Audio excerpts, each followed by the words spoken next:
Nakakaya ka, Tontong. Dapat pala mag-birthday. Sige, una niyo siyang... Dapat kuhan ng picture, kuhanan mo nga. Sige. Sige. Let's siya pagkirana. Doon sa folding bed. Ah, sa folding bed. Oh, sa folding bed daw siya.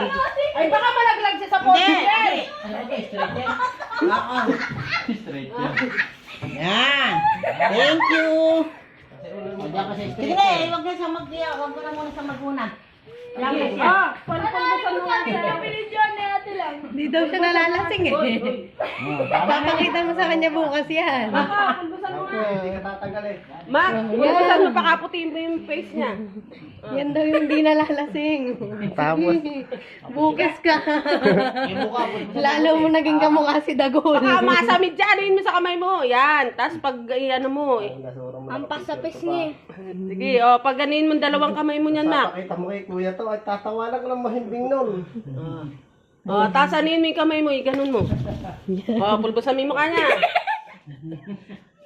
Tsaka natin gupitan. Yan. Mido, nakapogi mo pala pagka nakapulbos ka yan. Sabi ko na maulit yan dati eh. Ganyan nangyari sa kanya nung